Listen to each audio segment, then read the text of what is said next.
Let's shift our focus now to the war's impact on the global energy market. Oil and gas prices spiked today as the regional conflict escalated and shipping was disrupted in the Strait of Hormuz. About 20% of the world's oil and liquefied natural gas flows through the strait every day, making it one of the most crucial oil supply routes on the planet. William Brangham joins us now with more. At least 5 tankers have been damaged in the vicinity of the strait since Saturday, and traffic slowed dramatically there over the weekend. Separately, Iranian drones continue to attack energy infrastructure in different Arab Gulf states. Today, those attacks damaged an oil refinery in Saudi Arabia and halted the production of liquid natural gas, or LNG, in Qatar. So to help us understand these impacts and implications, we are joined by Dan Pickering. He's the Chief Investment Officer at Pickering Energy Partners, which is a financial services and advisory firm that is focused on the energy industry. Dan, thank you so much for being here. Let's pick apart some of these different impacts. First, on the markets, what happened with oil prices today? Yeah, William, we had a strong rally in oil price, up 7%. WTI, the U.S. benchmark, was about $72 a barrel. It was actually up less than many people expected. So the markets did better, the broad stock markets did better, and oil didn't rise quite as much as expected, but still up strongly. And we mentioned the importance of the Strait of Hormuz and the attacks and the trickiness of what's going on there right now. What do we know is the latest happening in the strait? Now, the latest is essentially tanker traffic has slowed to almost nothing. Some vessels, primarily Iranian vessels, are continuing to move through the strait, but because it's dangerous, because there have been attacks, there's not a lot of oil moving through there. And as we know, it is a big choke point for global supply. 20% of global supply comes through the straits, and it's essentially shut down right now. I mean, obviously, this is the main route. That's why everyone has been using it for so many years. Is there or are there any alternate routes to get that oil to market?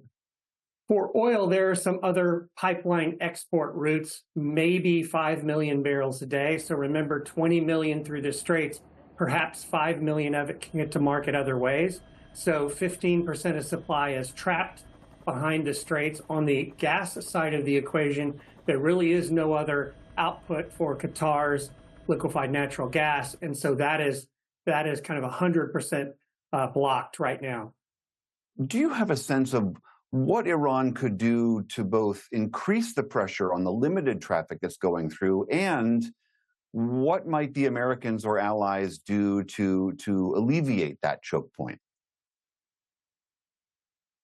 When we think about what could happen from here, if Iran wants to ratchet up the tensions, it probably wouldn't be in the Straits of Hormuz, where they've already had a big effect, slowing traffic.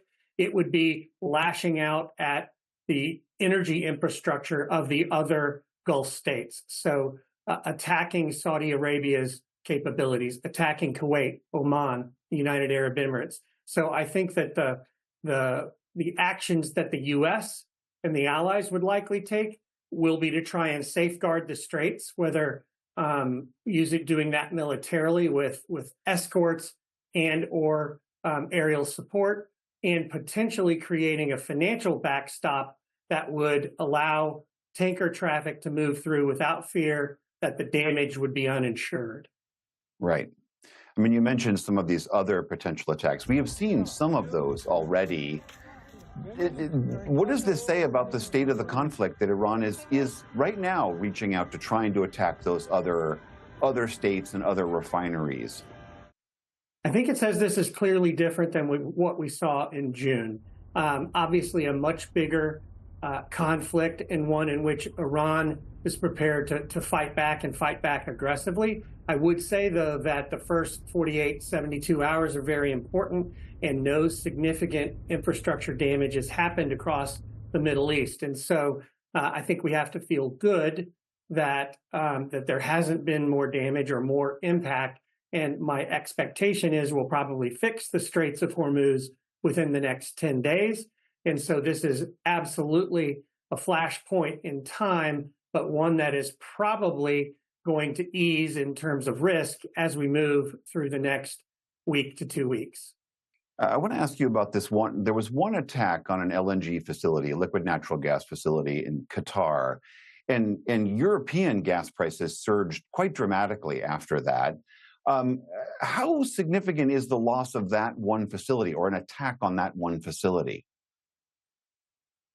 Yeah, Qatar, they're 20% of global LNG supply, and it all flows through the straits. And so when you take 20% offline, which has happened now, not damage to the facility per se, but just forced to shut in because they can't export their gas, 20% is a big impact. So European prices escalated. A lot of that LNG goes to Asia.